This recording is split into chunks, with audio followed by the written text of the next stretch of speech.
Can I, first of all, welcome the Leader of the Opposition? I wish her well as Leader of the Opposition. I now call Dame Caroline Dinenage. Question number 1, Mr. Speaker. Prime Minister. Mr. Speaker, can I begin by congratulating President-elect Trump on his historic election victory. As the closest of allies, the UK and US will continue to work together to protect our shared values of freedom and democracy. And having had dinner with President-elect Trump just a few weeks ago, I look forward to working with him in the years to come. May I also welcome the Leader of the Opposition to her place. My 4th Tory leader in 4.5 years. But I do look forward to working with her in the interests of the British public. Mr. Speaker, this weekend is Remembrance Sunday, and people across the country will come together to pay solemn tribute to those who made the ultimate sacrifice, defending the values and freedoms that we enjoy today. And I'm sure the entire House will join me in paying tribute to them. Mr. Speaker, this morning I had meetings with ministerial colleagues and others. In addition to my duties in this House, I shall have further such meetings later today. Dame Caroline. Thank you very much, Mr. Speaker. My constituent Susan is going to miss out on her winter fuel allowance this winter because she's just £10 above the pension credit threshold. So as well as losing out on this vital money to keep her house warm, she also doesn't get the £150 warm home discount. She doesn't get the £169 free TV licence or free NHS prescriptions. For the sake of a tenner, Prime Minister, is this fair? Prime Minister. Mr. Speaker, we passed a budget which was to fix the foundations of this country and to rebuild our country. And one of the issues we had to confront was the £22 billion black hole that was left by the last government. We've taken the tough decisions. That will stabilise our economy. That means we can commit to the triple lock, and that means that pensioners will be better off seeing the increase in their pension they would have been under the party opposite. Jacob Collier. Thank you, Mr. Speaker. Every week I meet hard-working families in Burton and Uttoxeter who are juggling raising their children and their family finances when they hear the party opposite and its new leader say that maternity pay has gone too far. They are terrified about what this means for them. To ease the worry felt by thousands of hard-working families, can the Prime Minister please commit that he has no plans to change maternity pay or to roll back the hard-won rights of working families?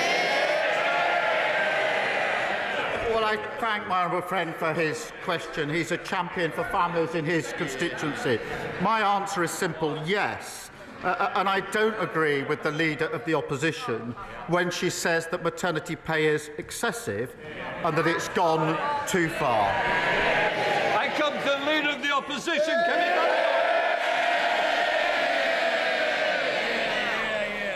Mr. Speaker, can I thank the Prime Minister for his almost warm welcome, and can I also echo the comments that he has made. It is an immense privilege and the honour of my life to lead the Conservative Party, and I look forward to joining him at the Cenotaph this Remembrance Sunday. As Leader of His Majesty's Opposition, I will be taking a different approach to the last opposition by being a constructive opposition. And so I would like to start by congratulating President-elect Trump on his impressive victory this morning. The Prime Minister and the Foreign Secretary met him in September. Did the Foreign Secretary take that opportunity to apologise for making derogatory and scatological references, including, and I quote, "Trump is not only a woman-hating, neo-Nazi sympathising sociopath, he is also a profound threat to the international order"? And if he did not apologise, will the Prime Minister do so now on his behalf? Mr. Speaker, there will be many issues on which the Leader of the Opposition and I disagree, but there will be issues that do unite this House on national security and Ukraine, and I do look forward to working closely with her on that, and I will provide her with the information that she needs to discharge her duties. That's the right thing for the country, and it's far more important than party politics. And the Foreign Secretary and I did meet President-elect Trump just a few weeks ago for dinner for about a couple of hours, and we discussed a number of issues of global significance. It was a very constructive exercise. Mr. Speaker, the Prime Minister did not distance himself from the remarks made by the Foreign Secretary, and I'm very sure that President Trump will soon be calling to thank him for sending all of those North London Labour activists to campaign for his opponent. Given that most of his cabinet signed a motion to ban President Trump from addressing Parliament, will the Prime Minister show that he and his government can be more than student politicians by asking the Speaker to extend? Can they show that they can be more than student politicians? Order. Mr. Perkins, I don't need to anymore. Your voice curries, it's like mine, too loud. Thank you, Mr. Speaker. Will the Prime Minister show that he and his government can be more than student politicians by asking you, Mr. Speaker, to extend an invitation to President Trump to address Parliament on his next visit? Prime Minister. Mr. Speaker, the Leader of the Opposition is giving a masterclass on student politics. Seriously, Mr. Speaker, we live in probably a more volatile world than we've lived in for many decades. It is absolutely crucial that we have a strong relationship, that strong special relationship forged in difficult circumstances between the US and the UK. We will continue to work, as we have done in the 4 months in government, on issues of security, our economy and global conflict. Mr. Speaker, he does not answer the questions, just read the lines the officials have prepared for him. It doesn't sound like he wants to invite President-elect Trump to Parliament. He needs to look after the special relationship. The US is our single biggest trade partner. Given the risk of increased tariffs on UK exports, which threaten our manufacturing sector, will the Prime Minister commit now to continue the negotiations on our free trade agreement with the US, which the Biden administration cancelled when they came into office? Prime Minister. Mr. Speaker, of course we will discuss issues of our economy with the President-elect, as we already have done. Economy, security and global conflict are issues of real significance that ought to unite this House. But when it comes to the economy, what we've done with our budget is to fix the foundations after 14 years of return to economic stability after a £23 million black hole. We've protected the pay slips of working people. We've done the single biggest investment in our country for a generation in the NHS, in schools and homes. We've given a pay rise to the 3 million lowest paid.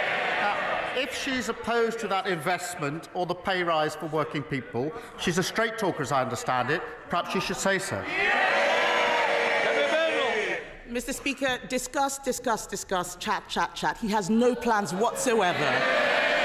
No plans whatsoever for building on the special relationship. He needs to realise that we in this country rely on our single biggest trade partner. President Trump is also right to argue that Europe needs to increase its defence spending. The last Conservative government committed to raising defence spending to 2.5% by 2030. Will the Prime Minister finally match this commitment? Mr. Speaker, there is no more important duty than keeping the people of this country safe. And it was the Labour government that signed the NATO treaty in the first place, and we are strong supporters. We have a strategic defence review. We are committed to 2.5%. Well, I would remind the last time 2.5 was met was under the last Labour government. 14 years, and they never did it once. Last year, the NAO identified a £17 billion black hole in the MOD finances. The former Defence Secretary said the previous government hollowed out the armed forces, and the plan they put forward at the election was pure fantasy. Mr. Speaker, he will not make that commitment. That is very clear. All that he is doing,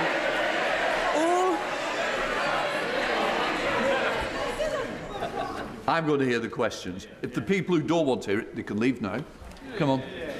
Mr. Speaker, he will not make that commitment, and yet the world is getting more dangerous. His Chancellor's budget did not even mention defence. The Chancellor's budget last week was a copy and paste of Bidenomics. It turns out that a high spending, high borrowing, high inflation approach is less popular than she may have thought. May I suggest he now urge her to change course, or is he determined to be a one-term leader? Prime Minister. The one thing I learned as Leader of the Opposition is it's a good idea to listen to what the government is actually saying. I think she just said that defence wasn't mentioned in the budget. It was 7 days ago that it was absolutely clear and central to the budget, as was economic growth. We are fixing the foundations. We're giving a pay rise to millions of people. We're picking up the mess that they left, 22 billion, and a tax rise and a pay rise for working people. And I haven't heard yet her welcome that pay rise for the 3 million lowest paid workers. Does she now welcome it? Does she stick to her previous policy that it's excessive? Mr. Speaker, I was the one who raised the minimum wage last year as Business Secretary. I have a strong record on this, but we need to make sure that we balance the books. His scripted lines are showing that he has not even listened to the budget himself. So I will try a different question. Perhaps he can give something that is unscripted to the people watching. Farmers across the United Kingdom... Mr. Speaker. Mr. Speaker. Mr. Order! I don't need any help. Can I just say, if somebody wants to leave, I'll be helping them do that. I'm going to hear the question, and I certainly want to hear the answer as well. So please, let's have some courtesy. Mr. Speaker, we have heard him repeat the lines on the television, fixing the foundations and so on. But what does he say, over and over again, but what does he say to farmers who are facing uncertainty about their futures as a result of the increased taxes announced by the Chancellor? I am very clear that we would reverse Labour's cruel family farms tax. What can he say now to reassure the farming community, who provide security for the whole nation? Prime Minister. I'm happy to help the Leader of the Opposition. If she's going to complain about scripted answers, it's probably best not to read that from a script. What I will say about farmers is this.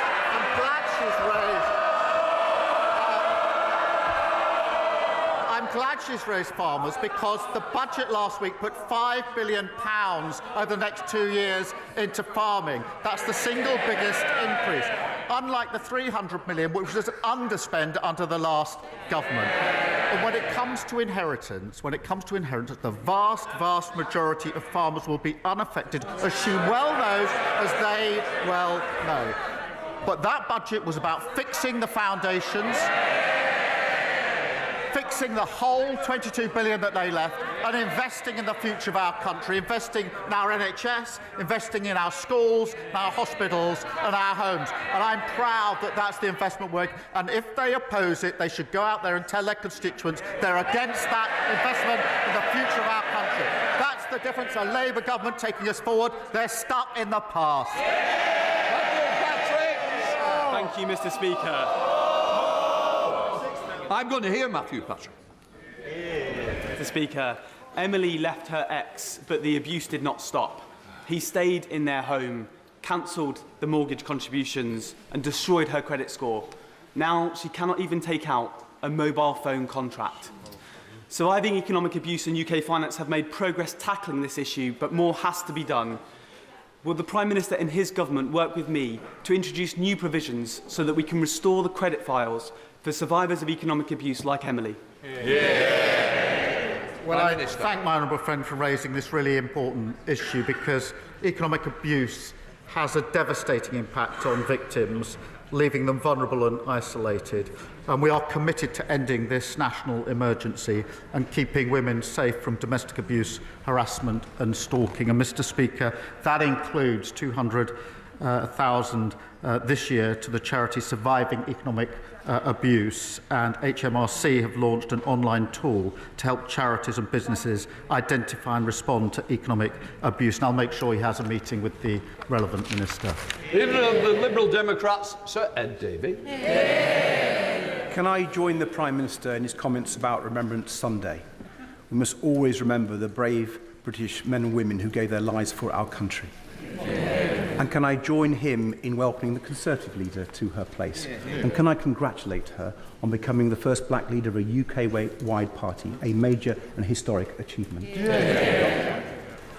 Mr. Speaker, President-elect Trump praised Vladimir Putin's invasion of Ukraine, and I quote, he called it genius. He also said he would encourage Russia to do whatever the hell they want to NATO allies. So what action is the Prime Minister taking to encourage a Trump presidency to change its mind? Because otherwise it's a huge threat to global security and to national security in the UK. Does he agree with me that the US will not oppose President Putin and support our brave Ukrainian allies? The UK must lead in Europe so that together we do. Prime Minister. Mr. Speaker, I'm very proud that in this House we are united on the question of Ukraine and clear about Russian aggression, and we will continue to do so. I've long taken the view that the only winner, if we are divided in this House, is Putin, and I'm not prepared to let that happen. Our relationship with the US is a strong relationship forged in very difficult circumstances historically. It remains as strong today as it was when it was first forged, and I look forward to working with President-elect Trump to ensure that relationship stays the special relationship. Sir Ed Davey. I'm grateful for the Prime Minister's comments on Ukraine, but Donald Trump has also said that trade wars are good. He calls himself tariff man. People are really worried that Trump trade wars and tariff will damage our economy, damage businesses, and hit the cost of living here in the UK. So, given this, does the Prime Minister recognise that it's more urgent than ever that we support our British economy by getting rid of the damaging trade barriers with Europe put in place by the Conservatives? Prime Minister. Well, Mr. Speaker, as he will know, we've put the economy centrepiece to our budget, and we will do everything that we need to do to ensure our economy grows, and that's measured in living standards going up for working people across the country. Thank you. Alex Baker. Thank you, Mr. Speaker.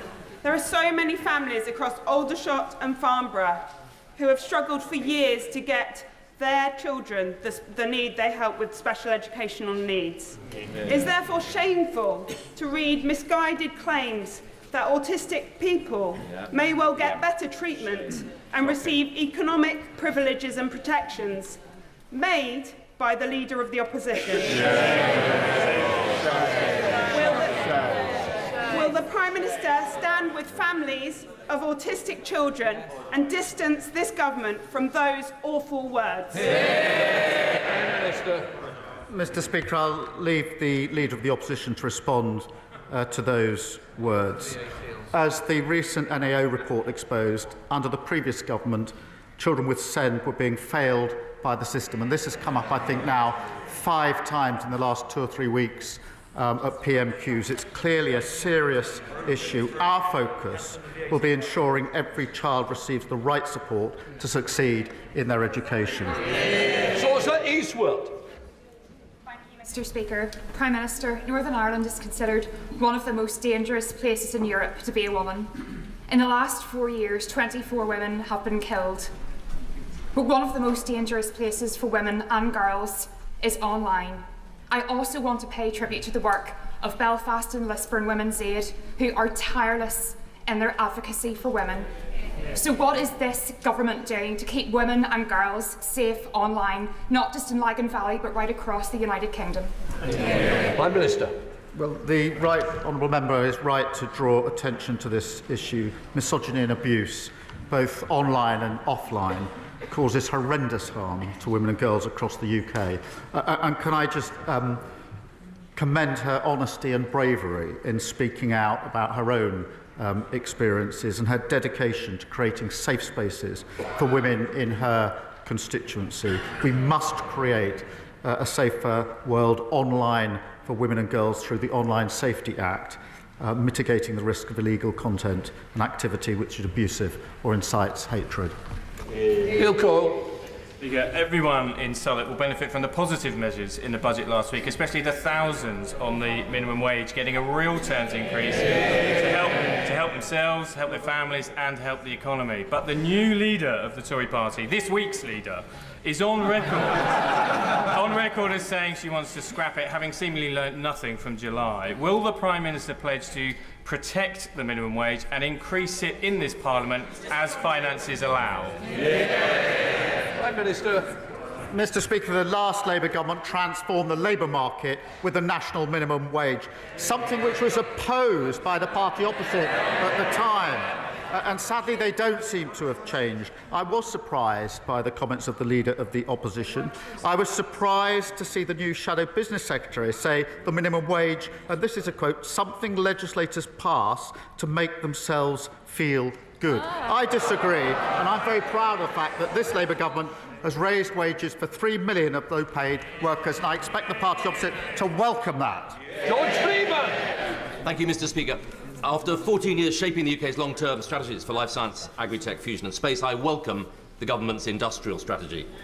But too many of our great companies are being bought out by our competitors. To build the industries of tomorrow here, we need to unlock some of the hundreds of billions in UK pension funds in the city, only 3% of which are now investing in UK equities. With the new Lord Mayor making this a priority and the Mansion House speech imminent, will the new government commit to see through the last government's reforms to unlock British capital for British R&D growth? Well, I thank him for welcoming the industrial strategy, and I do know this is an issue close to his heart that he has spoken about and acted on for many years. The budget sees record numbers of R&D investment with over 20 billion next year, including over 2 billion to support our world-leading life sciences sector.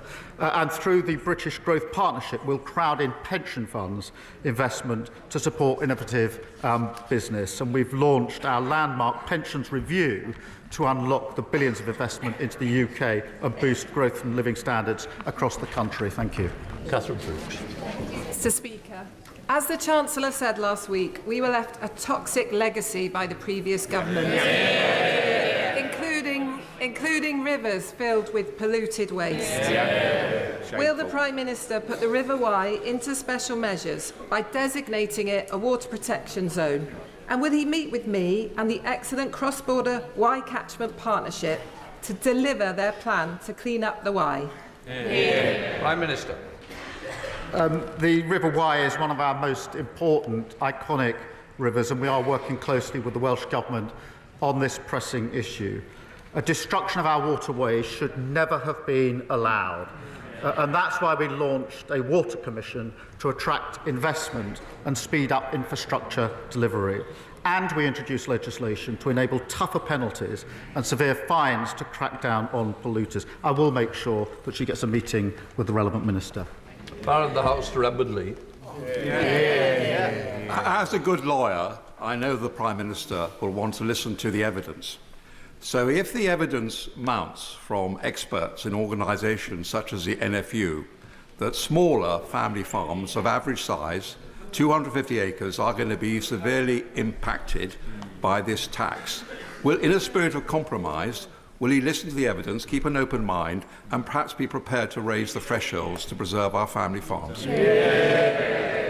Mr. Speaker, we are listening to farmers, and the Environment Secretary and the Treasury Ministers met with the NFU on Monday of this week. We have taken a fair and balanced approach. The vast majority of farms will not be affected by this. But what I will also say this, having grown up in a rural community, I know that rural communities also need an NHS that's back on its feet. They also need schools that their children can go to and homes that their families can afford to live in. But we will continue to talk to the NFU and others. Mary Glenda. Thank you, Mr. Speaker. This week, the Leader of the Opposition told us that any outrage at suitcases full of wine and karaoke machines in Downing Street, whilst people across the country were told to stay at home, was all overblown. For the people and businesses in my constituency who followed the rules, many of us at great personal cost, this is an insult. Will the Prime Minister join me in ensuring that as a country we learn the lessons from COVID, and as a party the Conservatives learn the lessons of their behaviour too? Mr. Speaker, across the country, people made enormous sacrifices during COVID. They missed weddings, births, deaths, really important moments in their lives and their families' lives. In doing so, they saved the lives of people they will probably never meet. That was a collective effort, and unfortunately, the party opposite who set the rules did not follow them themselves. It was a betrayal of those that did. And I think the Leader of the Opposition was wrong to describe the public anger and upset as overblown. I'm sure she'll want to clarify that at the first opportunity. Cyfarwydd, Glen Horse Nursing Home is in my constituency in Ysmôn. Tell me that the budget changes mean a 10% increase in their cost. That's a staggering £127,500 extra in-year cost. Will the Prime Minister reconsider the rise in the employer's national insurance? Prime Minister. Mr. Speaker, what we did in the budget last week was to ensure that no one would face tax rises in their pay slip. We had to deal with the £22 billion black hole, but when we did so, we protected the smallest businesses and charities.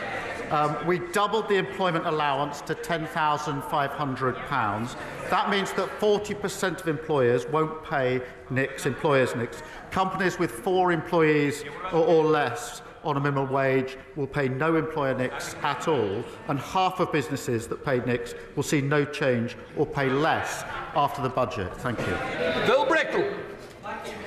My constituents in Bolton West were pleased to hear last week's budget prioritise investment in public infrastructure, including important projects such as the electrification of the Wigan to Bolton railway line, which will deliver more reliable and greener journeys. Does the Prime Minister agree with me that investment in the key infrastructure of towns such as Horwich, West Horton, Blackrod and Bolton is the only way to deliver economic growth and prosperity for all? Prime Minister. Well, my honourable friend is a champion for the North West, and the budget secured investment for vital transport projects to transform connectivity across the north of England and drive economic growth. And that includes completing the Wigan to Bolton electrification, a really important momentum on the Northern Powerhouse Rail. Over £5 billion to support everyday journeys for working people. By restoring economic stability, increasing investment, we're taking our country forward. Victoria Collins. Thank you, Mr. Speaker. The Swan Youth Project in Berkhamsted is an incredible drop-in centre that intervenes to bring hope and a better future to teenagers like Lex and Megan who've been facing anxiety, depression and long mental health waiting lists, as well as families coping with SEND. They've already written to the Treasury saying that they're worried about getting the funds that they need as our communities face a tough winter and grants are depleting. Parole, the manager, also assures me that she makes a mean curry and would welcome the Prime Minister. So will the Prime Minister join me to discuss their concerns and ensure that organisations in the third sector like theirs get the support that they need as they work tirelessly for our communities?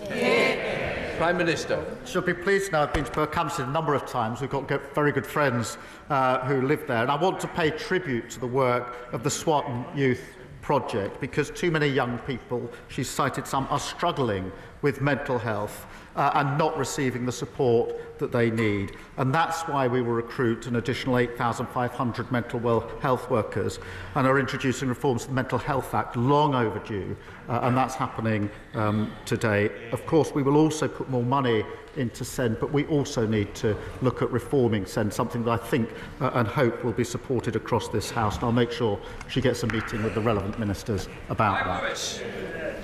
My right honourable friend, the Prime Minister, will know that after 14 years of Tory ideological hostility and cuts, our universities are in financial meltdown. In my own constituency of Norwich South, the University of East Anglia is having to make redundancies, as are many others. Our honourable friend, the Secretary of State for Education, has started to address the problem, but we need a longer-term solution that doesn't simply saddle more debt on our young people. So can my right honourable friend say how we can move to fix the foundations of higher education as we go forward? Prime Minister. I thank him for that question. He's right to raise higher education because we inherited a sector facing severe financial challenges. Universities have suffered real terms decline in their income, and the gap between disadvantaged students and their peers is the highest on record. We've had to take tough decisions to put that on a secure footing, but we are also taking the step of easing the living pressures by increasing the maintenance loans, which is worth £414 extra per year. Thank you, Mr. Speaker. Alex Brooke. Hamilton, former sub-postmistress and constituent of North East Hampshire, has long been campaigning, along with Alan Bates, for compensation following the Horizon Post Office scandal. Can the Prime Minister give an exact time frame in which those who have been waiting over a decade might finally be compensated? I'm grateful to her for raising this important issue because a commitment was made to properly compensate the victims of this scandal. Unfortunately, regrettably, having made that commitment, the party opposite, when in government, didn't allocate any money to that compensation. Her constituents will be pleased to know that we have changed the approach there. We've set out the compensation within the budget, a transparent budget, an accountable budget, and we'll make the payments just as soon as we can. Torquil Crichton. Speaker, may I quickly echo the Prime Minister's sentiments to that other son of Lewis, though I wish I had woken up today in the Isle of Harris. My constituents there face long delays, cancellations and loss of service because of the SNP's incompetent handling of ferry procurement. In last week's budget, the Scottish Government received a record settlement. Can I urge the Prime Minister to tell Scottish ministers to use that to improve public service in Scotland, to invest in the NHS in Hill and Year, to build schools in places like Barra, and to finally fix the ferry fiasco? Prime Minister. Mr. Speaker, last week in the budget we delivered the largest settlement for the Scottish Government in real terms since devolution. That includes £3.4 billion through the Barnett formula, a fuel duty freeze, an increase to the national living wage, benefiting his constituencies and all those across Scotland. And the result of the budget is now clear. The SNP in power in Scotland have the powers, they now have the money, they've got no more excuses. Better be ejected. Thank you, Mr. Speaker.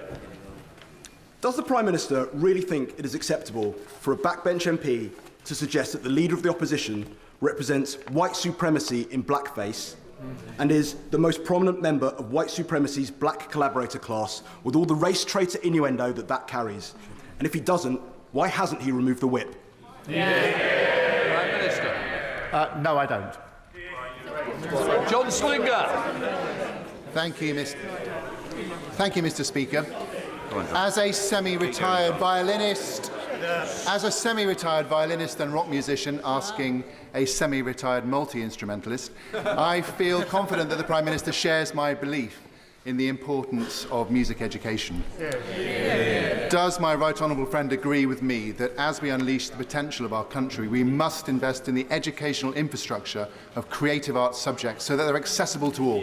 And will he visit my constituency to see the great work of the schools there, despite the inheritance we received? Prime Minister. I'm not sure about the description semi-retired, although that may be the wish of the party opposite. But on music, what I do know from personal experience is music, the creatives and art are really important for children and young people in terms of the pleasure it gives them, the knowledge, but the working in groups and the leadership. And that's why we are determined to ensure that they are counted subjects again within the curriculum, which will encourage many more schools to provide it within the curriculum and enrich the futures of children and young people across the country.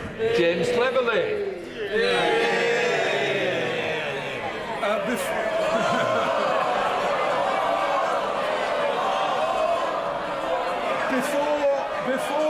the election, he claimed that he would not put up national insurance contributions. He put it up. Before the election, he claimed he would scrap tuition fees. He put it up.